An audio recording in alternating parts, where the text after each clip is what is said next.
మరి ఈరోజు ఆరాధన సమయం మొత్తంలో ప్రాముఖ్యమైన సమయం ఏంటండి? మనం ఆదివారం ఆరాధన మొత్తంలో ప్రాముఖ్యమైన సమయం ఏంటి? వాక్యం. ఆరాధన సమయం మొత్తంలో వాక్యము చెప్పినప్పుడు కానీ వింటున్నప్పుడు మీరు కానీ అది చాలా ప్రాముఖ్యమైన సమయంగా మనం చెప్పుకుంటున్నాం, అవునా కాదా? అసలు ఆరాధన మొత్తంలో వాక్యం ఎందుకు ప్రాముఖ్యమైనది? అసలు మనం దేవుని వాక్యం ఎందుకు వినాలి? వచ్చాము, పాటలు పాడాము, ఆరాధన చేసాము, వాక్యం విన్నాం, వెళ్ళిపోయాం. ఎందుకు వింటున్నాం దేవుని వాక్యం? ఎందుకు వినాలి అని ఎప్పుడైనా అనిపించిందా? చాలామంది సేవకులు దేవుని వాక్యం చెప్తారు కానీ అసలు అది ఎందుకు చెప్తున్నారు, దానివల్ల ఉపయోగం ఏంటి? ఆరాధనలో పాటలు పాడతాం, పాటల వల్ల దేవునికి మహిమ. స్తుతి ఆరాధన చేస్తాం, స్తుతి ఆరాధన వల్ల దేవునికి మహిమ. సాక్ష్యం చెప్తాం, సాక్ష్యం వల్ల దేవునికి మహిమ. వాక్యం చెప్తాం, వాక్యం వల్ల ఎవరికి మహిమ?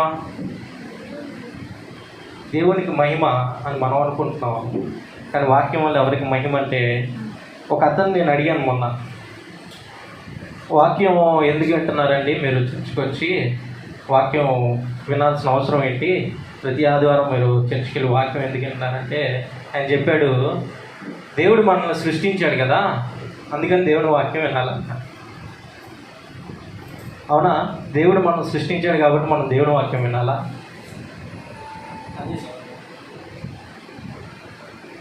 దేవుడు మనల్ని సృష్టించాడు కాబట్టి మనం దేవుని వాక్యం వినాలా? అసలు దేవుని వాక్యం ఎందుకు వినాలి? ప్రతి ఒక్కరు ఆదివారం చర్చికి రావాలంటేనే భయపడుతున్నారు. ఎందుకని? వాక్యం వినేంతసేపు కూర్చోలేక, వాక్యం వాళ్ళకి తలకెక్కక, అదేదో సోదిలాగా అనిపిస్తుంది కాబట్టి చాలామంది వాక్యం వినడానికే ఇష్టం చూపించట్లా.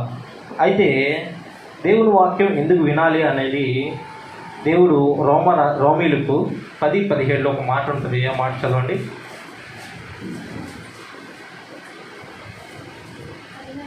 రోమా 10:17 కాగా వినుట వలన విశ్వాసం కలుగును, వినుట క్రీస్తుని గూర్చిన మాట వలన కలుగును. చాలమ్మా. ఏం జరుగుతుందండి? వాక్యం వినటం వల్ల ఎవరికి మహిమ? దేవునికి మహిమ, మనకి మహిమ. వినుట వలన విశ్వాసము కలుగును, విశ్వాసము క్రీస్తు యేసు మాట వలన కలుగును. ఎంతమందికి అర్థమైంది వచనం? విశ్వాసం కలిగితే ఎవరికి ఉపయోగం అండి? వాక్యం వింటే ఎవరికి ఉపయోగం? దేవునికి ఉపయోగమా, మనకు ఉపయోగం? మనకే ఉపయోగం. మనం ఆరాధన చేస్తున్నాం, పాటలు పాడుతున్నాం, సాక్ష్యం చెప్తున్నాం, అన్నీ దేవునికి మహిమ అయితే వాక్యం వినడం మాత్రం ఎవరికి ఉపయోగం? మనకే ఉపయోగం. వినుట వలన విశ్వాసము కలుగును. అయితే రోమా రాసిన పత్రిక 10, అలాగే హెబ్రీ 11:5 ఇంకొక మాట ఉంటుంది, అది కూడా చదవండి. హెబ్రీ 11:5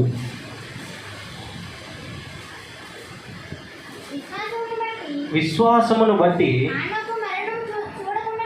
హానోకు మరణము చూడకుండానట్టు కొనిపోబడెను. చాలమ్మా. మన యూత్ మీటింగ్లో బైబిల్ క్విజ్ జరిగింది కదా. బైబిల్ క్విజ్లో ఒక బ్రదర్ అడిగారు. ఏమడిగారు? డైరెక్ట్గా ఆ పరలోకానికి ఎత్తబడిన మనిషి ఎవరని అడిగితే మీరు చెప్పలేకపోయారు చాలామంది. పరలోకానికి ఎత్తబడిన మనిషి ఎవరు? హానోకు. ఎలా ఎత్తబడ్డాడు? దేని ద్వారా ఎత్తబడ్డాడు? డబ్బుని బట్ట, ధనాన్ని బట్ట, అందాన్ని బట్ట కాదు. దేని ద్వారా? విశ్వాసము చేత కొనుక్కోబడ్డాడు డైరెక్ట్గా.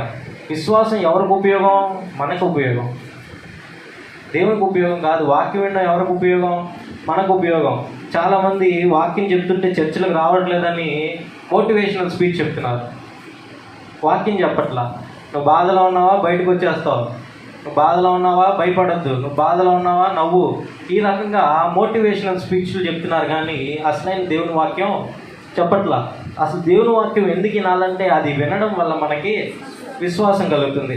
అయితే మన వాక్యం వినడం వల్ల మనకి 4 R's అంటే 4 R'లు అనేవి మన జీవితంలో జరుగుతాయి. అంటే 4 R'తో స్టార్ట్ అవుతాయి కాబట్టి 4 R's మన వాక్యం వినడం వల్ల మన జీవితంలో జరుగుతాయి. అదేంటంటే మన వాక్యం వినడం వల్ల రివిజన్ అనేది జరిగింది. ఎంతమంది తెలుసు? అందరు చదువుకున్న వాళ్ళు కాబట్టి. రివిజన్ అంటే తెలుసా? మనకి స్కూల్లో సంవత్సరం అంతా చెప్పింది ఒక లెక్క అయితే ఎగ్జామ్స్ ముందు ఏం చేపిస్తారు? రివిజన్ చేపిస్తారు. ఎందుకని? మీకు అంతా ముందు చెప్పిందే కదా, విన్నదే కదా, చూస్తుందే కదా. ఒక ఆయన చర్చికి రమ్మంటే అన్నాడు, ఏమండి 15 సంవత్సరాల నుంచి నేను చర్చికి వెళ్తున్నా, పాస్టర్ గారి కన్నా నాకే ఎక్కువ తెలుసు, నేను మళ్ళీ చర్చికి వెళ్ళి ఏమి వింటానండి అని అన్నాడు. అంటే నేను చెప్పాను, ఏమండి దావీదు గొలియాతుని ఎన్ని రాళ్ళు తీసి ఎన్ని రాళ్ళతో కొట్టి చంపాడండి అంటే, అది ఎన్ని రాళ్ళు గుర్తురాదు, అందుకేనండి రివిజన్ అవసరం. అవునా కాదా? దావీదు ఎన్ని రాళ్ళు తీసుకున్నాడు గొలియాతుని చంపడానికి? 5 రాళ్ళు తీసుకొని ఎన్ని రాళ్ళతో కొట్టాడు? ఒక రాయితో కొట్టాడు. అది కూడా ఆయన తెలియట్లా, కానీ 15 సంవత్సరాల నుంచి చర్చికి వెళ్తున్నాడంట. అందుకని మన వాక్యం వినడం ఎందుకంటే మనకి రివిజన్ కోసం, దేవుడు చేసిన ప్రతి ఒక్క దాన్ని మనం గుర్తుపెట్టుకోవడానికి. అలాగే రీజాయిస్, అలాగే 4 R'sలో మొదటిది రివిజన్, రెండోది రీజాయిస్. రీజాయిస్ ఏంటి? రీజాయిస్ అంటే ఏంటి అంటే మనం ఎప్పుడైతే బాధలో ఉంటామో, కృంగిపోయి ఉంటామో, మరలా మనకి ఉత్సాహాన్ని చూపిస్తుంది వాక్యం. వాక్యం వినటం వల్ల ఏమవుతుందంటే, ఏదో బాధతో ఇబ్బందితో ఇక్కడికి నువ్వు వచ్చినప్పుడు, నువ్వు ఏ బాధతో అయితే వచ్చావో దేవుడు ఆ మాటతో నీతో మాట్లాడితే నీకేం కలుగుతుంది? ఉత్సాహం కలుగుతుంది, రీజాయిస్ కలుగుతుంది, తిరిగి మళ్ళీ సంతోషం నీకు కలుగుతుంది. నీకున్న బాధ పోయి నువ్వు ఏ బాధతో అయితే వచ్చావు ఇక్కడికి, దాని గురించి దేవుడు స్పష్టంగా నీతో మాట్లాడితే మళ్ళీ ఏం కలుగుతుంది? తిరిగి సంతోషం కలుగుతుంది. అలాగే రివైవల్, 3వ Rగా రివైవల్. రివైవల్ మీటింగ్స్ అంటే ఏంటండి? ఉజ్జీవ. స్వస్థత అంటే వేరు, ఉజ్జీవం అంటే వేరు. సువార్త వేరు, స్వస్థత వేరు, ఉజ్జీవం వేరు. ఉజ్జీవం అంటే రివైవల్. రివైవల్ అంటే నీకు ఏదైనా చేయగలను, దేవుడు నాకు తోడుంటే. కొంతమంది చర్చిలో వాక్యం అనగానే ఇంక ఈ రోజు నుంచి నేను పరిశుద్ధంగా ఉంటాను, ఈ రోజు నుంచి పాపం చేయను, ఈ రోజు నుంచి నేనే నీతిమంతుని అన్న ఒక ఉజ్జీవం వస్తుంది. వస్తుందా రాదా? మళ్ళీ సాయంత్రానికి ఏమవుద్ది? చల్లారిపోద్ది. కానీ వాక్యం వినడం వల్ల ఉజ్జీవం అనేది కలుగుతుంది. 4 R'sలో 3వది రివైవల్, 4వది రీక్రియేట్. రీక్రియేట్ అంటే ఏంటంటే నువ్వు ఏదైనా పనిని నీ వల్ల కాదు, నేను ఇంక దీన్ని చేయలేను, ఇది సాధించలేను, ఇది నా వల్ల కాదు, ఇది ఇంక ఇక్కడితో ఆపేస్తాను, ఇది నేను ఎంత నేర్చుకున్నా నాకు రావట్లేదు అని అనుకున్న దాన్ని వాక్యం వినడం వల్ల ఏమవుతుందంటే మళ్ళీ నీకు పునరుద్ధాన శక్తి వచ్చి నేను చేయగలను ఒక నమ్మకం కలుగుతుంది. వినుట వలన విశ్వాసం కలిగితే విశ్వాసం వల్ల 4 ప్రయోజనాలు ఉంటాయి. 1 రివిజన్, 2వది రీజాయిస్, 3వది రివైవల్, 4వది రీక్రియేట్. మళ్ళీ తిరిగి నువ్వు ఏదైతే చేయలేను అని అనుకుంటున్నావో దాన్ని మరలా తిరిగి చేయగలుగుతావు. అయితే అన్న బాగానే ఉంది, విశ్వాసం గురించి చెప్తున్నారు, వినటం వలన విశ్వాసం కలుగుతుంది. అసలు విశ్వాసం అంటే ఎలా ఉంటుంది మాకు తెలియదు. విశ్వాసం అంటే డబ్బులు ఇచ్చి కొనుక్కునేదా, లేదంటే మనకు కనబడేదా, లేదంటే అది ఒక ఫీలింగా ఏంటి అని అంటే నేను ఒకటే మాట చెప్తాను. విశ్వాసం అంటే మనకి దాని మీద ఒక నమ్మకం, నమ్మకానికి మించింది విశ్వాసం. నమ్మకం వేరు, విశ్వాసం వేరు. విశ్వాసం అంటే నమ్మకానికి మించింది విశ్వాసం. మొన్న కూడా మీకు చెప్పాను, ఒక బ్యాంకులో మీరు డబ్బులు దాచుకుంటే మీకు చాలా భద్రతగా అనిపిస్తుంది. అదే నాకు ఇస్తే, నేనంటే మీకు నమ్మకమే, కానీ ఆ నమ్మకానికి ఒక పరిమితి ఉంటుంది. అదే విశ్వాసం ఉంటే నీకు బ్యాంకు వాడి మీద ఏముంది? విశ్వాసం ఉంది. వాడి దగ్గర ఉంటే డబ్బులు ఎక్కడికి పోవన్నా విశ్వాసం. ఆ విశ్వాసం వల్ల ఏం చేస్తావు? అక్కడ భద్రంగా పెట్టుకుంటావు. అది నాకు ఇస్తే నీకు ఎలా ఉంటుంది? గుండె కొట్టుకుంటూ ఉంటుంది, భయం భయంగా ఉంటుంది. అయితే మరి విశ్వాసం గురించి నేను 3 పాయింట్లు మీకు చెప్తాను కదా ప్రతి వారం. అలాగే ఈ వారం అంశంలో కూడా దేవుని వాక్యం ఎందుకు వినాలి అంటే వినుట వలన విశ్వాసం కలుగుతుంది కాబట్టి. రోమా 10:17లో దేవుడు చెప్పినట్లు వినుట వలన విశ్వాసం కలుగుతుంది. అయితే విశ్వాసం వల్ల ఏం కలుగుతాయి? నేను 3 పాయింట్లు చెప్తాను. విశ్వాసం వల్ల మొదటిగా ప్రేమ కలుగుతుంది. హల్లెలూయా. విశ్వాసం వల్ల ఏం కలుగుతుందండి? ప్రేమ కలుగుతుంది. అయితే 1 తిమోతి 2:15 వినుట వలన విశ్వాసం కలుగుతుంది, విశ్వాసం వల్ల ప్రేమ కలుగుతుంది. మొదటి పాయింట్. 1 తిమోతి 2:15 చదవనమ్మా. అయినను వారు స్వబుద్ధి కలిగి స్వస్థ బుద్ధి కలిగి విశ్వాస ప్రేమ పరిశుద్ధుల యందు నిలకడగా ఉండిన ఎడల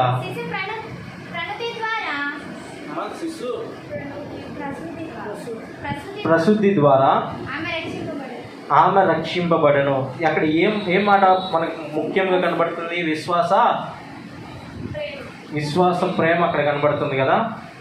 అయితే మరొక చోట విశ్వాస ప్రేమ గురించి దేవుడు చెప్తాడు. రోమా 14:1 వినుట వలన విశ్వాసం కలుగుతుంది, విశ్వాసం వల్ల ప్రేమ కలుగుతుంది. విశ్వాసము విషయమై బలహీనుడైన వానిని చేర్చుకొనడి. అయినను సంశయులను తీర్చుటకు వాదములను పెట్టుకొనవద్దు. అయితే మొదటిగా అక్కడ ఏం చెప్తుంది? విశ్వాసము లేని వారిని విశ్వాసం ద్వారా చేర్చుకోమని చెప్తుంది. అది ఆ ఫస్ట్ లైన్ చదవండమ్మా. విశ్వాసము విషయమై బలహీనులైన వారిని చేర్చుకున్నది. బలహీనులైన వారిని చేర్చుకోమంటే దానికి అర్థం ఏంటంటే విశ్వాసం ప్రేమ మనకి కనబడుతుంది. విశ్వాస ప్రేమ అంటే దీనికి కరెక్ట్గా మీకు అర్థమయ్యేలాగా నేను చెప్పాలంటే, ఫర్ ఎగ్జాంపుల్ ఒక పాప ఎక్కడైనా కనబడింది, ఒక యవనస్తురాలు, ఒక స్త్రీ ఎక్కడైనా కనబడినప్పుడు ఒక ఫలానా మనిషి చూసి ఎవరితోనో ఎక్కడో ఒక చోట ఉన్నప్పుడు ఒక వాళ్ళ ఇంట్లో తెలిసిన అతనో ఎవరో చూసి వెళ్ళి వాళ్ళ నాన్నకి చెప్పారనుకోండి. వాళ్ళ నాన్నగారికి చెప్పగానే అమ్మాయి ఇంటికి రాగానే వాళ్ళ నాన్న పట్టుకొని డబ్బేలను 2 పీకితే ఆయనకి కూతురి మీద నమ్మకం ఉన్నట్ట, విశ్వాసం ఉన్నట్ట? పట్టుకొని కొట్టాడు అనుకోండి, రాగానే ఏమైనట్టు? నమ్మకం ఉన్నట్టు, ఆ నమ్మకం కోల్పోయినట్టు. అంతేగాని విశ్వాసం ఉందనుకో, ఆ తండ్రి కూతురి మీద విశ్వాసం ఉన్న తండ్రి ఏం చెప్తాడంటే, నా కూతురు అలాగ చేయదు, నా కూతురు అక్కడ ఉండదు, నా కూతురు కనబడదు, నా కూతురు కాదు అని ఎదురు మాట్లాడతాడు. అది విశ్వాసానికి నమ్మకానికి ఉన్న వ్యత్యాసం. కాబట్టి విశ్వాసం వేరు, నమ్మకం వేరు. అయితే విశ్వాసం ప్రేమ ఎలా కలిగిస్తుందన్నా? విశ్వాసం ఓకే, వినటం వల్ల విశ్వాసం కలుగుతుంది. మరి విశ్వాసం ప్రేమను ఎలా కలిగిస్తుంది అంటే, ఎప్పుడైతే మీ నాన్నగారు ఆ మాట అంటారో, నా కూతురు కాదు, నా కూతురు అలా చేయదు, నా కూతురు కాదన్నప్పుడు ఆ మాట వల్ల నీకేం కలుగుతుంది? తండ్రి మీద ప్రేమ కలుగుతుంది. మీ తండ్రికి నీ మీద ఏం కలుగుతుంది? విశ్వాసంతో ఆయన మాట్లాడాడంటే ఆ విశ్వాసంతో పాటు ఆయనకి నీ మీద ప్రేమ. హల్లెలూయా. కాబట్టి దేవుని వాక్యం ఎందుకు వినాలంటే విశ్వాసం కలగడానికి వినాలి. ఆ విశ్వాసం ద్వారా ప్రేమ కలుగుతుంది. అయితే హెబ్రీ 11:7 నోవాహు కూడా విశ్వాసం చేత ఒక పని చేస్తాడు. నోవాహు హెబ్రీ 11:7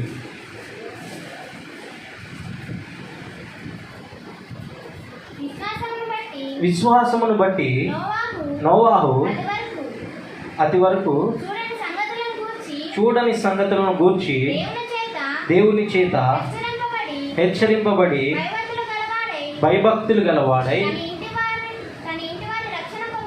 తన ఇంటి వారి రక్షణ కొరకు ఒక ఓడను సిద్ధము చేశాను. దేని బట్టి సిద్ధం చేశాడంటే మొదటి లైన్లో విశ్వాసమును బట్టి. ఆయన ఏదో ప్రేమను బట్టో దేవుడు ఆజ్ఞను బట్టో చేయలేదండి, విశ్వాసాన్ని బట్టి చేశాడు. ఆ విశ్వాసం ఎలా ప్రేమను కలిగిస్తుందన్నా, మీరు ప్రేమ అనే సబ్జెక్ట్ చెప్తున్నారు కదా, విశ్వాసం వల్ల ప్రేమ కలుగుతుంది అన్నారు కదా.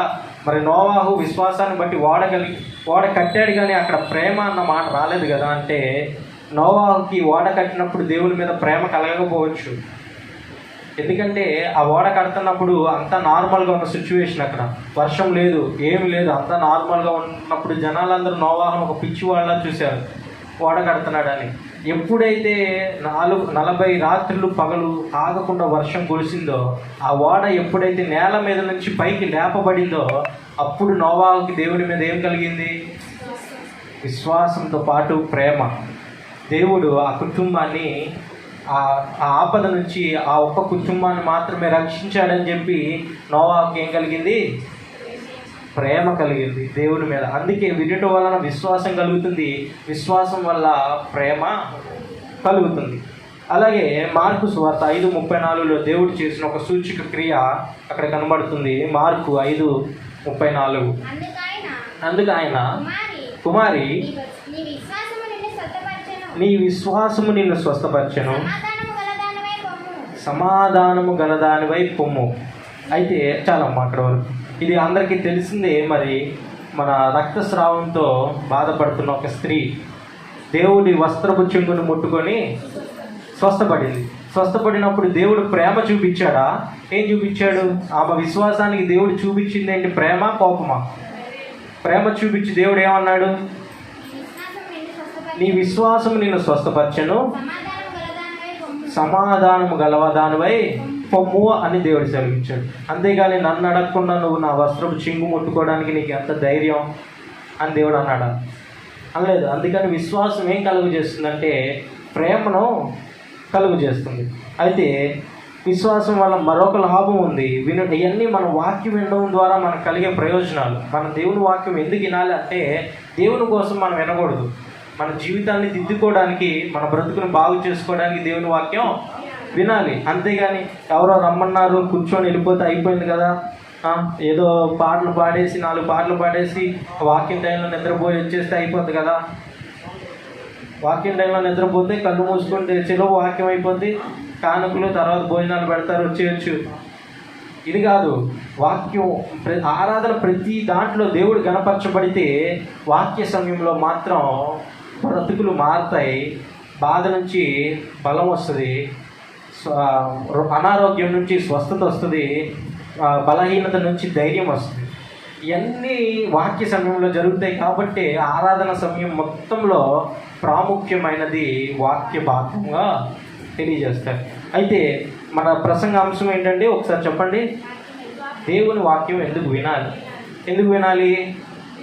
వినుట వలన విశ్వాసం వస్తుంది. కాబట్టి విశ్వాసం ఎవరిని బాగు చేస్తుంది? మనల్ని బాగు చేస్తుంది. అయితే మొదటి పాయింట్ ఏంటి? విశ్వాసం వల్ల ఏం కలుగుతుంది? ప్రేమ కలుగుతుంది. రెండో పాయింట్గా విశ్వాసం వల్ల భయం పోతుంది. హల్లెలూయా. ఎంతమంది ఈరోజు 4వ తారీఖు సెప్టెంబర్ 4, అవునా కదా? సెప్టెంబర్ 4 1వ తారీఖు నుంచి మగవాళ్ళకి అయితే బాగా అర్థం అవుతుంది. 1వ తారీఖు నుంచి ఏం స్టార్ట్ అవుతుంది? భయం స్టార్ట్ అవుతుంది. ఏం భయం? మామూలు భయం కాదు. ఈఎంఐలు, అప్పులు, ఇంటద్దులు, కరెంటు బిల్లులు, పాల బిల్లు, కూరగాయల బిల్లు అన్నీ 1వ తారీఖు నుంచి భయంగా జీవితం స్టార్ట్ అయింది. సరే, ఈ నెల భయపడ్డాం, ఈ నెల బాధపడ్డాం, ఈ నెల కష్టపడ్డాం, అయిపోయిందా? ఇక్కడితో అయిపోయిందా? 1వ తారీఖు నుంచి 15వ తారీఖు వరకు కష్టపడి అప్పులు, ఈఎంఐలు, ఇంటద్దులు, కరెంటు బిల్లులు కట్టుకుంటే అమ్మయ్య అనే లోపు మళ్ళీ 1వ తారీఖు రానే వస్తుంది. అవునా కాదా? కాబట్టి విశ్వాసం వల్ల ఏం కలుగుతుందంటే విశ్వాసం వల్ల ప్రేమ కలుగుతుంది. రెండవదిగా విశ్వాసం వల్ల భయం పోతుంది. హల్లెలూయా. అయితే 1 యోహాను 5:4 చదవనమ్మా.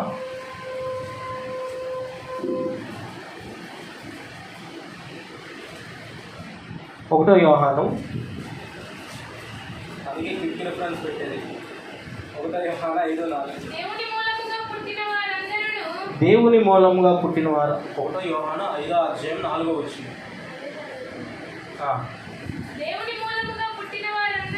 దేవుని మూలముగా పుట్టిన వారందరూ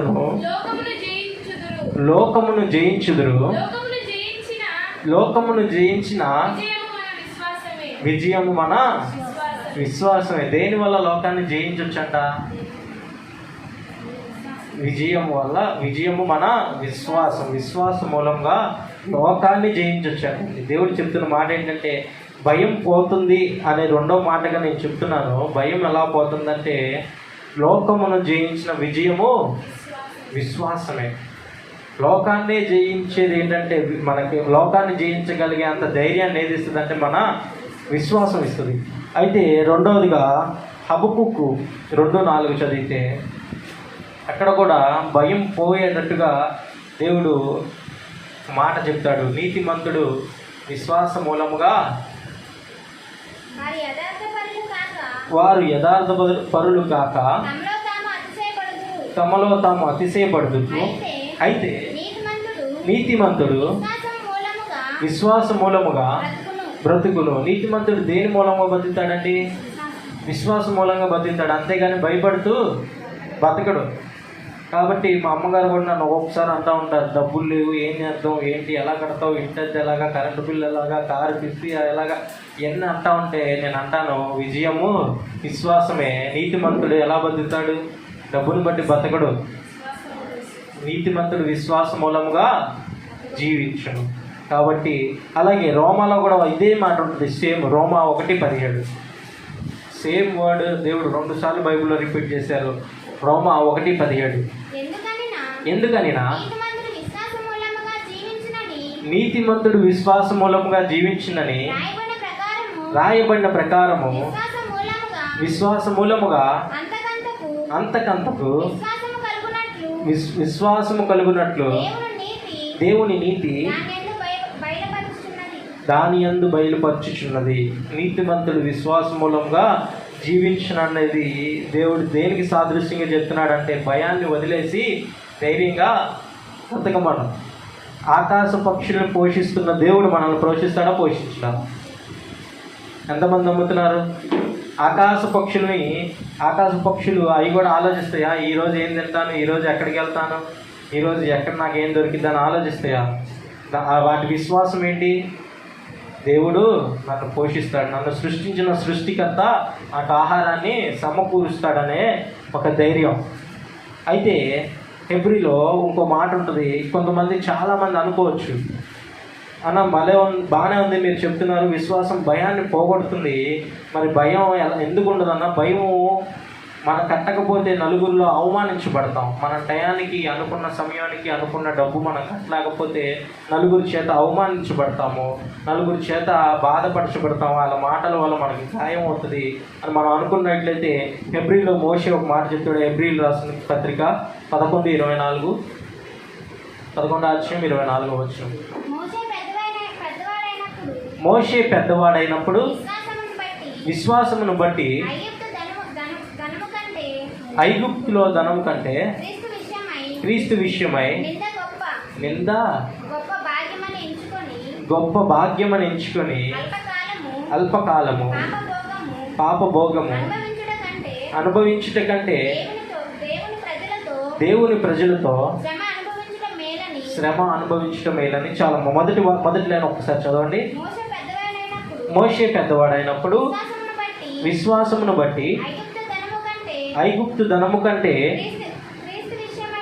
క్రీస్తు విషయమైన నింద గొప్ప భాగ్యం అంట. దేనికన్నా భాగ్యం అండి నింద? ధనము కంటే గొప్ప భాగ్యం అని మోషే చెప్తున్నాడు. అవునా కాదా? ఈరోజు 1వ తారీఖు కట్టకపోతే నిందలు పడితే, బాధలు పడితే, అప్పులు పడితే అంటే దేవుని విషయమై ధనము కంటే నింద గొప్ప భాగ్యం అంట. హల్లెలూయా. ఆ టయానికి దేవుడు ఇవ్వలేకపోతే ఆ నింద నీ మీద కన్నా ఎక్కువ ఎవరి మీద పడుతుంది? దేవుని మీద పడుతుంది. అవునా కదా? అయితే దేవుని వాక్యం ఎందుకు వినాలి? వినుట వలన ఏం కలుగుతుంది? విశ్వాసం కలుగుతుంది. విశ్వాసం వల్ల ప్రేమ కలుగుతుంది. ప్రేమ వల్ల భయము పోతుంది. ఎలా పోతుందన్న భయం నాకు ఇంకా విడమర్చి చెప్పాలి, మాకు ఇంకా అర్థమయ్యేటట్టు చెప్పాలంటే, మీకు అందరికీ అవనిగడ్డ తెలుసా? మన కృష్ణా జిల్లా అవనిగడ్డ ఎంతమందికి తెలుసు? తెలియదు. ఫోన్ ఓకే వదిలే, పక్కన పెట్టండి. మన రోడ్డు మీద చాలా ఏరియాల్లో యేసు రక్తం మన పాపముల నుంచి పవిత్రులుగా చేయనని గోడల మీద వంకర టింకరగా రాసి ఉంటాయి. ఎంతమంది చూశారు? యేసు రక్తం మన పాపం నుండి పవిత్రులుగా చేయను, యేసు రక్తమే జయమని చెప్పి రెడ్ కలర్ అక్షరాలతో, బ్లూతో, బ్లాక్తో, వంకర టింకర అక్షరాలతో గోడల మీద, కొండరాళ్ళ మీద, ఓపెన్ ప్లేసెస్లో రాసి ఉంటుంది. ఎంతమంది చూశారు? చాలా చోట్ల రాసి ఉంటాయి. అంటే వంకర టింకరగా వచ్చి రానట్టు. ఎంతమంది చూసారా? అయితే ఇవి రాసిన వ్యక్తి పేరు పోగంట శాంతారావు. పోగంట శాంతారావు అనే వ్యక్తి ఆయన అవనగడ్డలో నివసిస్తాడు. ఆయన చదువుకుంది 9వ తరగతి వరకు మాత్రమే చదువుకున్నాడు. ఆయన కృష్ణా జిల్లా అవనగడ్డలో ఉంటాడు. అయితే ఆయన ఇప్పుడు లేరు, చనిపోయారు. అయితే ఈయన ఒక సాక్ష్యం నాకు వేరే ఆయన చెప్పారు. కాబట్టి అది నేను ఈరోజు మీతో, అంటే విశ్వాసం వల్ల భయం ఎలా పోతుందన్నా అని ఇప్పుడు మనం 2వ పాయింట్లో ఉన్నాం కాబట్టి విశ్వాసం వల్ల భయం ఎలా పోతుందో మీకు చెప్తాను. ఆయన పేరు పోగంట శాంతారాం. అయితే ఆయన దగ్గర డబ్బు లేదు, చాలా నిరుపేద కుటుంబం. అయితే దేవుని మీద చాలా విశ్వాసం కలిగిన వ్యక్తి. అయితే ఆయన ఏం చేస్తాడంటే, ఆయనకు ఒక సైకిల్ ఈయన విశ్వాసాన్ని చూసి ఒక సైకిల్ ఈయనకు బహుమతిగా ఇచ్చారు. బహుమతిగా ఇస్తే ఆ సైకిల్లో ఎదర డబ్బాలో బైబిలు, కరపత్రాలు పెట్టుకొని, వెనక ఒక గుట్ట లాంటిది కట్టుకొని, దాంట్లో రంగు డబ్బాలు, బ్రష్లు ఇవన్నీ పెట్టుకొని మొత్తం మన ఆంధ్రప్రదేశ్ మొత్తాన్ని 5 సార్లు సైకిల్తో తిరిగాడు. ఎక్కడ ఖాళీగా ఉండి ఎక్కడ మంచిగా అనిపిస్తే అక్కడ రంగు డబ్బాతో యేసు రక్తం మన పాపముల నుంచి పవిత్రులుగా చేయను అని చెప్పి రాసుకుంటూ ఉంటాడు. అలాగా ఆంధ్రప్రదేశ్ మొత్తం 5 సార్లు తిరిగి ఎక్కడ ఆయనకి రాయాలనిపిస్తే ప్రతి చోట రాసుకుంటూ ఉండి వేరే రాష్ట్రానికి వెళ్ళాలని కూడా ఆశపడి వచ్చి రాని భాష నేర్చుకొని, హిందీ, ఇంగ్లీషు నేర్చుకొని హర్యానా తెలుసా? హర్యానా విన్నారా? హర్యానా రాష్ట్రానికి వెళ్ళాడు. హర్యానా రాష్ట్రానికి వెళ్ళి, ఆయన నిరుపేద కుటుంబం కాబట్టి ఏం చేసేవాడంటే, అక్కడ రాసిన తర్వాత పక్క ఊరు అనుకోండి, బై వాక్ నడుచుకుంటూ వెళ్ళిపోయాడు. ఇప్పుడంటే నడవడానికి బద్ధకం, కానీ ఒకనొక టైంలో ఏం చేసేవాళ్ళు అందరూ నడుచుకుంటానే ఎక్కువ నడకకే ప్రిఫరెన్స్ ఇచ్చేవారు. అయితే అక్కడ వచ్చి రాని హిందీతో ఒక ఆయన అడిగాడు, పక్కన ఊరు ఎంత దూరం అండి అని అంటే, ఆయన వచ్చి రాని భాషలో ఒక మాట చెప్పాడంట, మధ్యలో ఒక అడవి క్రాస్ అవ్వాలండి అని చెప్తే, పర్లేదండి నేను నడుచుకుంటూ వెళ్ళిపోతానని చెప్పి ఆ అడవిలో పడి ఆయన హర్యానా నుంచి పక్క ఊరికి వెళ్ళి అక్కడ కూడా ఇలా సువార్త రాద్దామని చెప్పి బయలుదేరాడు. నడుస్తూ ఉన్నాడు, అన్నం కూడా తినలేదు. 2-3 రోజులు అయిపోయిందంట. ఇది ఆయన చెప్పిన సాక్ష్యమే, నేను మీతో పంచుకుంటున్నాను. 2-3 రోజులు అయిపోయింది, అన్నం తినలేదు. నడిచి నడవగా కరెక్ట్గా అరణ్య మధ్యంలోకి వెళ్ళగానే చీకటి పడి అయినా ఈయన ఎలాగోలాగా దాటేద్దామంటే కాళ్ళు సహకరించట్లేదు, నడవలేకపోతున్నాడు, ముందుకు అడుగులు వేయలేకపోయినప్పుడు ఆయన అనుకున్నాడు, ఇంక ఈ రాత్రికి నేను నడవలేను, పొద్దున్న కొంచెం బలం వస్తాడు దేవుడు, ఇక్కడే పడుకుందాం అని అనుకున్నాడు. అది ఒక దట్టమైన అడవి ప్రాంతం. అక్కడ పూర్వం మృగాలు, సింహాలు ఇవన్నీ తిరిగే ప్రాంతం అది. అయితే ఈయన ఒకటే అనుకొని ఏం చేశాడంటే, ఒక కర్ర తీసుకొని, అడవిలో కర్రలు ఎక్కువ ఉంటాయి కదా, ఒక కర్ర తీసుకొని చుట్టూరు ఒక పెద్ద సర్కిల్లా గీసుకొని దాంట్లో నిలవబడి ప్రార్థన చేశాడంట. అయ్యా, సింహపు బోనులో దానియేలుని కాపాడిన దేవుడు నువ్వు.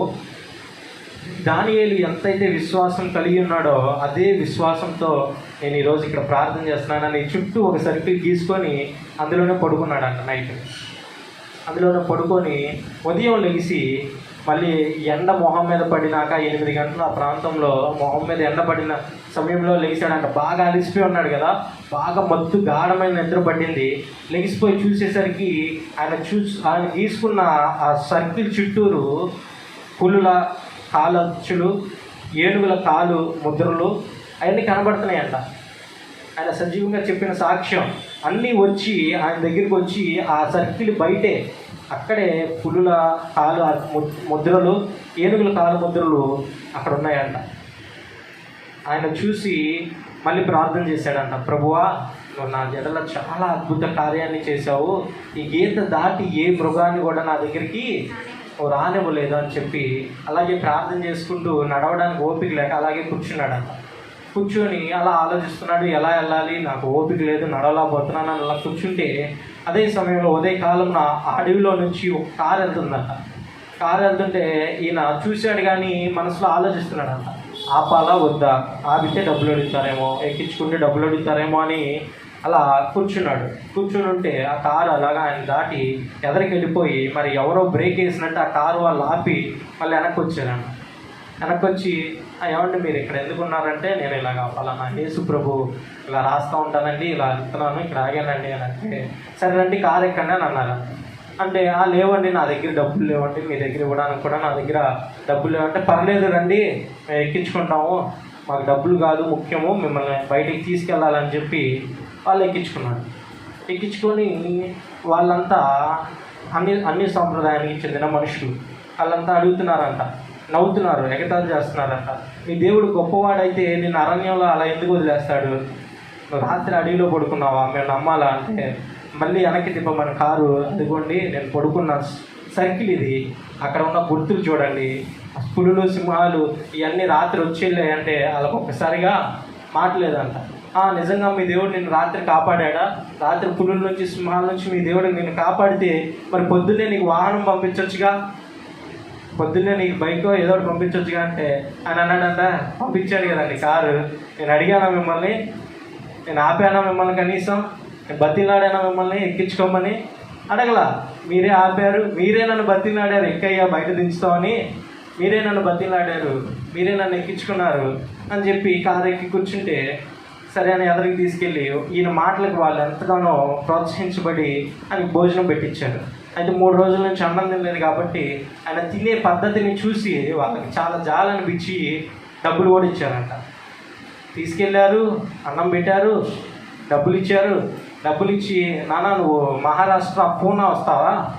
పూనాలోనే మేము ఉంటాము, నువ్వు అక్కడికి ఎప్పుడైనా వాక్యాలు రాయడానికి ఆ ఊరు వస్తే మా ఇంటికి వచ్చి మా ఇంట్లో ఉండని విజిటింగ్ కార్డు ఇచ్చాడంట. తర్వాత ఆయన విజిటింగ్ కార్డు తీసుకొని జోబులో పెట్టుకొని మళ్ళీ ఆంధ్ర రాష్ట్రం వచ్చేసాడంట. వచ్చేసి ఆ దేవుడు అంత గొప్ప కార్యం చేశాడు కదా అని ఆలోచించుకుంటూ ఆ విజిటింగ్ కార్డు తీసి చూశాడంట. అసలు ఎవరు ఈయన, ఇంత జాలి ఇంత ప్రేమ చూపించాడు? ఎవరంటే మహారాష్ట్రలో శివసేన అని ఉంటుంది. అంటే ఇక్కడ మనకి ఎలా ఉంటుందో అక్కడ శివసేన అని చెప్పి బాగా అనిలు, దానికి ఆయన వైస్ ప్రెసిడెంట్ అంట. దానికి వైస్ ప్రెసిడెంట్ కార్డు ఇచ్చి మా ఇంటికి రండి అని ఆహ్వానించాడంట. అంటే దేవుడి చేసే కార్యాలు ఎలా ఉంటాయి? మన ఊహకి అందం. కాబట్టి విశ్వాసం వల్ల భయం పోతుందంటే మరి ఆయన భయపడ్డా? భయం పోయి పడుకున్నాడా? భయపడ్డా? అడవిలో విశ్వాసం ఏం చేసింది? భయాన్ని పోగొట్టింది. హల్లెలూయా.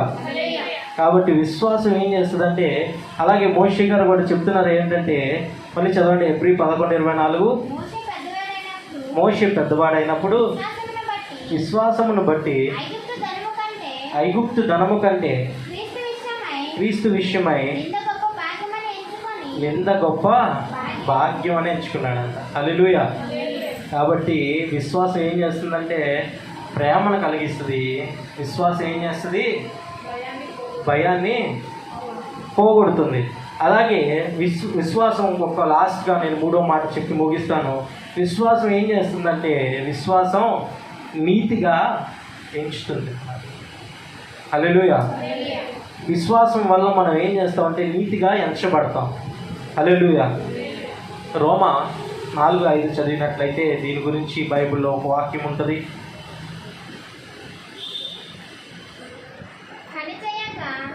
అమ్మా 4:5 పని చేయక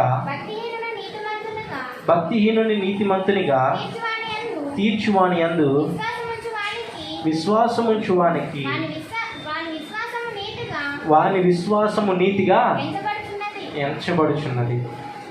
విశ్వాసం ఎలా ఎంచబడుతుందండి? నీతిగా ఎంచబడుతుంది. విశ్వాసంతో మనం ఉంటే దానికి ఒక పేరు ఏమి ఇస్తారంటే నీతిమంతుడు అనే పేరు కూడా ఇస్తారు. కాబట్టి ఇది నా జీవితంలో కూడా నా విశ్వాసాన్ని నేను నీతిగా కొన్నిసార్లు కూడా నేను పొంది ఉన్నాను.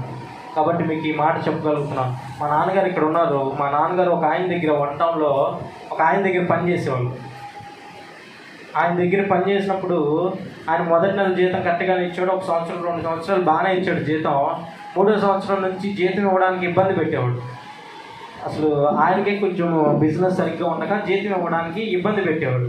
ఇబ్బంది పెట్టినప్పుడు నమ్మకంగా పనిచేసే వాళ్ళు ఏం చేస్తారు? 1 నెల జీతం చూసి 2వ నెల జీతం ఇవ్వకపోతే ఏం చేస్తారు? Bye bye tata goodbye అని చెప్పి మానేస్తారు. ఎవరైనా జీతం ఇవ్వకపోతే పని చేస్తారా? పని చేస్తారమ్మా? మీరు పని చేస్తారా? జీతం ఇవ్వకపోతే పని చేయరు. ఎందుకని? మనం నమ్మకం కాబట్టి. అదే మా నాన్నగారు ఏం చేశారు? ఆయన 5 నెలలు ఇవ్వకపోయినా ఆయన దగ్గరే పని చేసుకుంటూ వచ్చారు. అది ఆయన ఆ సార్ మీద ఉన్న విశ్వాసాన్ని బట్టి పని చేస్తే ఆయన డబ్బులు ఇవ్వకపోయినా ఆయన ఒక బిరుదు ఇచ్చాడు. ఎవరు బిరుదు ఇచ్చాడో తెలుసా? ఈయన నీతి మంతుడు, నీతి గలవాడు. అంటే విశ్వాసం మనల్ని ఏం చేస్తుంది అంటే మన విశ్వాసం ఎదుటి వారికి అది నీతిగా ఎంచబడుతుంది. మన విశ్వాసం ఎదుటివారు ఎవరు చూసినా మనం విశ్వాసంగా ఉంటే దానికి ఇంకో పదాన్ని మనకు యాడ్ చేస్తారు. అదేంటంటే వీడు నీతిమంతుడు, యథార్థవంతుడు అని చెప్పి. హల్లెలూయా. అయితే విశ్వాసం వల్ల అబ్రహాముకి దేవుడు ఒక బిరుదిచ్చాడండి. విశ్వాసం వల్ల విశ్వాసం వల్ల దేవుడు ఒక బిరుదిచ్చాడు. యాకోబు 2:23 చదివినట్లయితే, యాకోబు కాబట్టి అబ్రహాము దేవుని నమ్మెను, అది అతనికి నీతిగా ఎంచబడెను. తర్వాత దేవుడు అబ్రహాంకి ఇచ్చిన బిరుదు ఉంటుంది అక్కడ చూడండి. తన లేఖనము నెరవేర్చబడను మరియు దేవుని స్నేహితుడని అతనికి పేరు కలిగినంట. అబ్రహాము దేవుని నమ్మెను, అది అతనికి నీతిగా ఎంచబడెను. ఆ నీతికి దేవుడు బహుమానం ఏమి ఇచ్చాడండి? స్నేహితుడు అని పేరు పెట్టాడంట. నా స్నేహితుడని దేవుడు అబ్రహాముకి పేరు పెట్టాడు. కాబట్టి మన నీతి ఏం చేస్తుందంటే మన నీతి మనకి బిరుదును కూడా ఇస్తుంది. ఏం బిరుదు? నువ్వు నీతిమంతుడు, లేదా నువ్వు ఈ వీడు నా నీతిగా ఉన్నవాడు మీరు స్నేహితుడు అనుకుంటారా, లేదంటే గాలిగా తిరిగేవాడిని స్నేహితుడు అనుకుంటారా? మంచివాడిని నా ఫ్రెండ్ అని పరిచయం చేస్తారా, చెడ్డవాడిని మంచి ఫ్రెండ్ అని పరిచయం చేస్తారా? ఈ రోజుల్లో అయితే రౌడీ షీటర్ని తీసుకెళ్ళి నా ఫ్రెండ్ అని పరిచయం చేస్తున్నారు. అదేం ఆనందమో నాకు అర్థం కాదు. బాగా రౌడీలతో తిరిగేవాడిని తీసుకెళ్ళి వీడు నా దోస్త్, వీడు నా బలం, ఇంకా స్టేటస్లు కూడా పెడతారు, మై స్ట్రెంగ్త్ అని చెప్పి.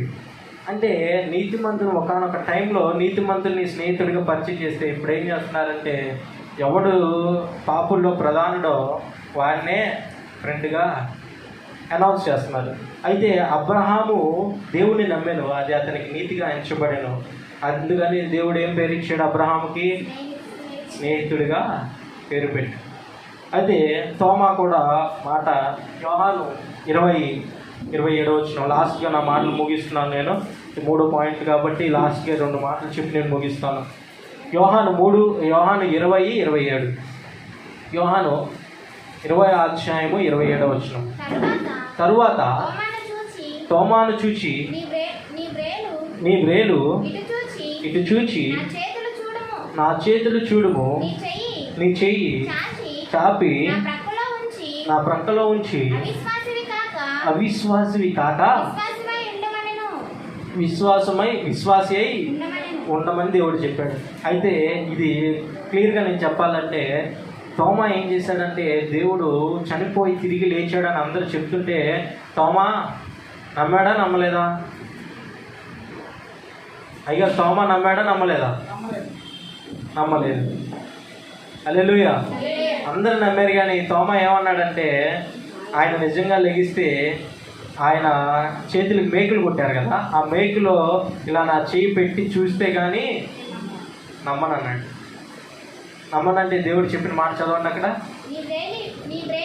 నీ వేలు ఇటు చాచి నా చేతులు చూడుము, నీ చెయ్యి చాచి నా ప్రక్కలో, అంటే ఆయనకి యేసు ప్రభు వారికి పక్కలో బల్లెముతో పొడిచారు కాబట్టి నీ వేలు నా ప్రక్కలో పెట్టి అవిశ్వాసివి కాక విశ్వాసివై ఉండమని.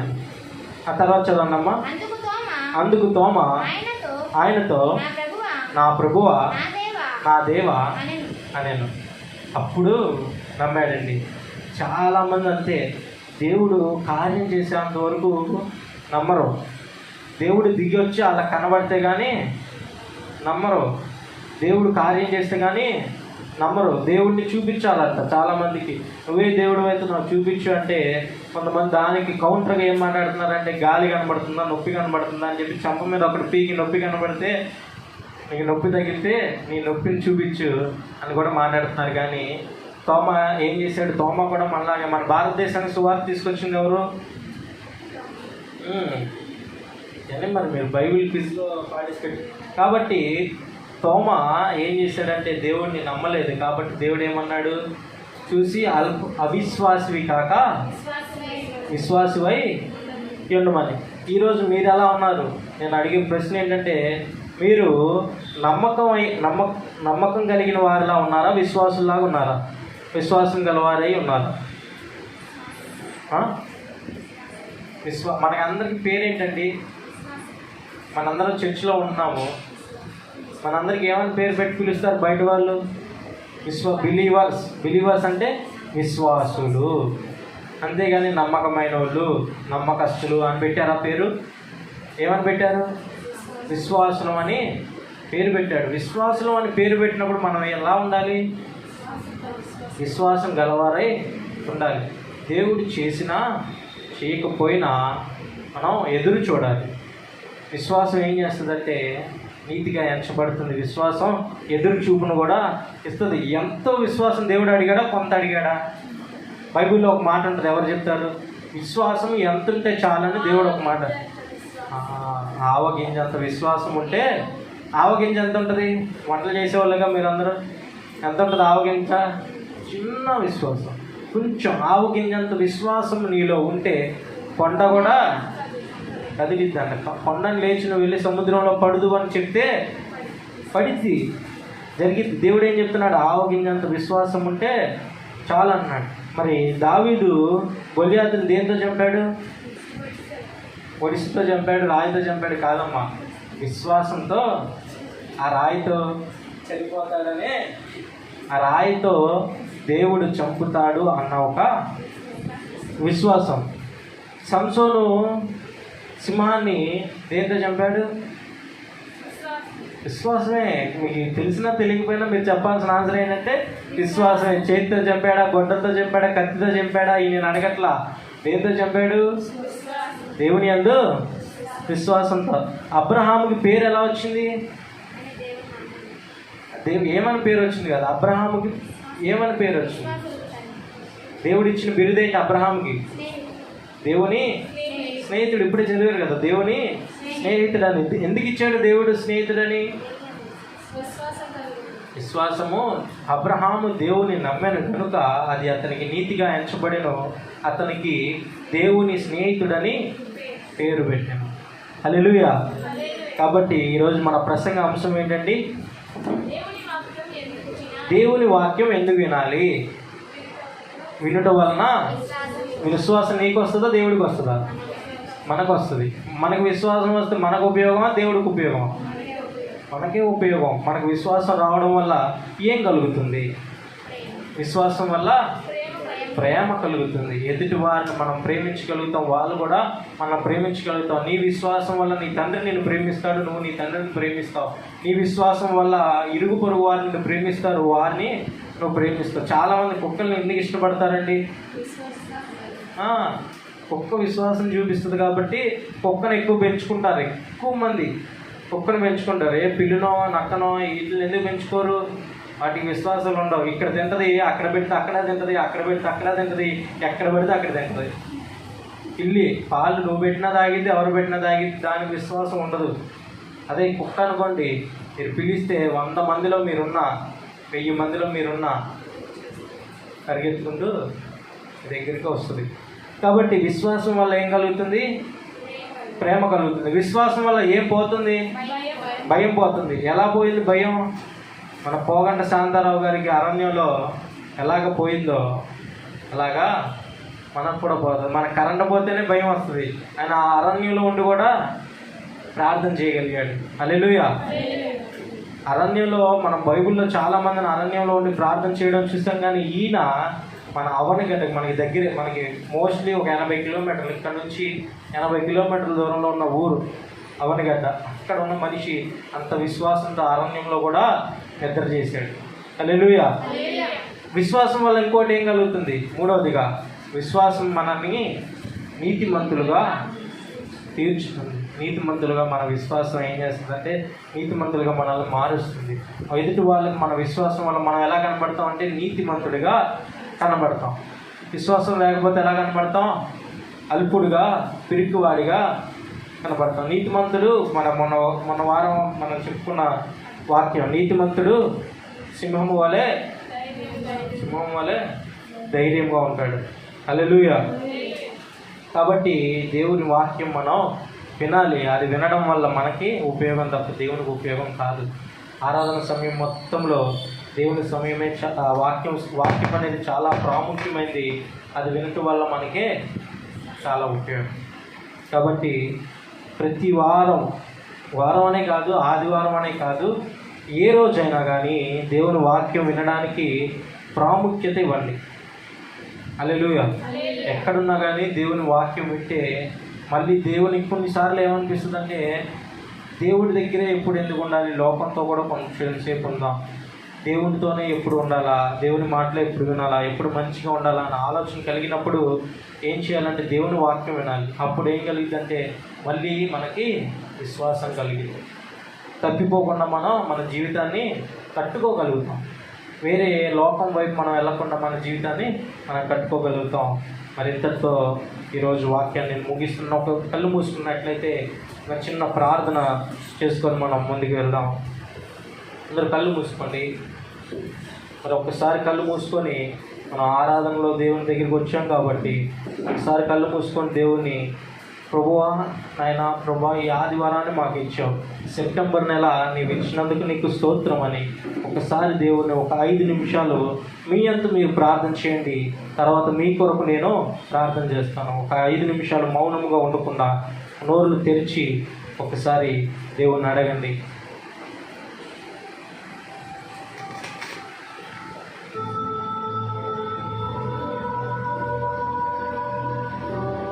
ఎవరు మౌనంగా ఉండద్దు. మనం ఆదివారం దేవుని సన్నిధికి ఆయనతో మాట్లాడడానికి వచ్చాము.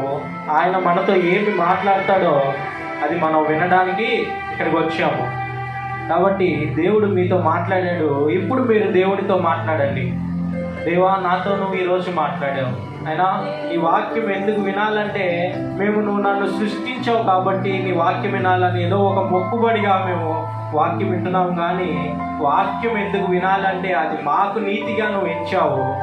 దానివల్ల ప్రేమ కలుగుతుందని, దానివల్ల భయము పోతుందని నువ్వు సెలవిచ్చిన విధానాన్ని బట్టి నీకు స్తోత్రం అని ప్రభువా, నిరంతరము నీ వాక్యములో ఉండి నీ వాక్యంలో ఉన్న మర్మాన్ని మేము తెలుసుకోవాలని, నీ వాక్యంలో ఉన్న శక్తిని మేము అనుభవించాలని ఒకసారి నోర్లు తెరిచి దేవుణ్ణి అడగండి. దేవుడు మీరు ఏది అడిగినను ఇవ్వడానికి సిద్ధంగా ఉన్నాడు. భయముతో మీరున్నారా? బాధతో ఉన్నారా? ప్రేమ లేక ఉన్నారా? నీతి లేక ఉన్నారా? అనేక మందితో మీరు ఇబ్బందులు పడుతూ ఉన్నారా? 1వ తారీఖు వచ్చింది, 3వ తారీఖు, 4వ తారీఖు వచ్చింది. ఏం చేయాలి? అప్పులు కట్టాలి, వడ్డీలు కట్టాలి, ఈఎంఐలు కట్టాలి. అలాగా అనేకమైన బాధలతో ఉన్న ఒక్కసారి దేవుణ్ణి అడగండి. దేవుడు మీకు ఇప్పుడే భయాన్ని నుంచి మీకు బలాన్ని ఇచ్చే దేవుడు, బాధ నుంచి శక్తినిచ్చే దేవుడు, ఇప్పుడే మిమ్మల్ని స్వస్థపరచడానికి, మీ మనస్సుని గాయపడిన మీ మనస్సుని స్వస్థపరిచే దేవుడు. ఒకసారి నోరు తెరిచి మీరు అడగండి. మీ బాధలు నాకు తెలిసినా, మీ బాధలు నేను అడుగుట కంటే దేవునికి మీ అంతటా మీరు మొరపెట్టుట దేవునికి ఎంతో ఇష్టము. ప్రార్థన వచ్చి చేసే ప్రార్థన కన్నా నాకు ప్రార్థన రాదన్నా, నేను వచ్చిరాని మాటలతో మీరు చేసే ముద్దు ప్రార్థనని దేవుడు ఎంతో ఇష్టంగా వింటున్నాడు. ఒకసారి దేవుని అడగండి. ప్రభువా నాయన, నాకు ప్రార్థన నేర్పించండి. వినటం వలన విశ్వాసం నాకు పోతుంది. నేను ఇక్కడ విన్నాను, ఇంటికి వెళ్ళగానే నాకు విశ్వాసం పోతుంది. ఆ విశ్వాసం నిరంతరం ఉండేలాగున నాకు సహాయం చేయమని ఒక్కసారి ఒక 2 నిమిషాలు. మళ్ళీ ఇంటికి వెళ్తే మనకు ప్రార్థన చేయడానికి టైం కుదరదు, ఇంటికి వెళ్తే ప్రార్థన చేయడానికి మనకి సమయం కుదరదు. కాబట్టి ఇక్కడే 1 నిమిషం దేవునితో మాట్లాడండి. ఇక్కడ 10,000 మంది సంఘం లేకపోవచ్చు, కానీ దేవుని ఆత్మ మాత్రం ఇక్కడ ఉంది. ఎక్కడైతే 2-3 కూడి ఉంటారో వారి మధ్య దేవుడు ఉంటారని సెలవిచ్చాడు. మన మధ్య నిత్యముగా ఆయన ఉన్నాడు. మీ పక్కనే ఉండి మీ మొర వింటున్నాడు. ఒక్కసారి జ్ఞాపకం చేసుకోండి. ఒక్కసారి మీరు అడగండి. మీరు ఏదైతే మీ నోటితో అడుగుతున్నారో ప్రతి ఒక్క మాట ఆయన చెవిలోకి వెళ్తుంది. ఆయన విని మీకు వెంటనే ప్రతిఫలం ఇవ్వడానికి సిద్ధంగా ఉన్నాడు. ఒక్కసారి దేవుడిని, ప్రభువా నీవే మాకు రక్షణ దుర్గము, నీ మీద ఆనుకొని బ్రతుకుచున్నాం, నీ మీద విశ్వాసంతో బ్రతుకుచున్నామని ఒక్క మాట దేవుడిని అడగండి.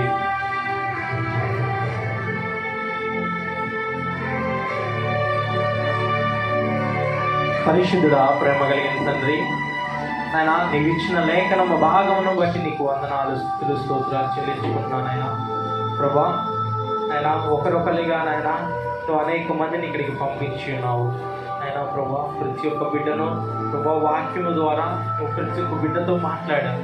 ఆయన ఇన్ని రోజులు నీ వాక్యం అంటే ప్రభా మా కొరకు లేదా నీ ప్రయోజనం కొరకు మేము వచ్చి వింటున్నామని మేము అనుకున్నాము, కానీ ప్రభా నీ వాక్యము నువ్వు ఇచ్చింది మా కోసం, మా జీవితాలను కట్టుకోవడానికి, మా బ్రతుకుల్ని బాగు చేసుకోవడానికి.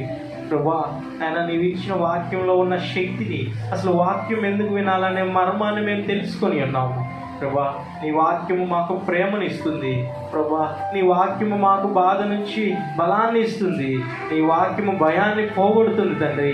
నీ వాక్యం మమ్మల్ని నీతిమంతులుగా మారుస్తుంది నాయన. ప్రభా ఇంత గొప్ప భాగ్యాన్ని, ప్రభా ఎవరికి లేని భాగ్యాన్ని మాకు ఇచ్చినందుకు నీకు స్తోత్రం. ప్రభా అనేకమైన బిడ్డలు ఇక్కడికి వచ్చి ఉన్నారు. ప్రభా ప్రతి ఒక్క బిడ్డలు చేతులకు అప్పచెప్తున్నాను.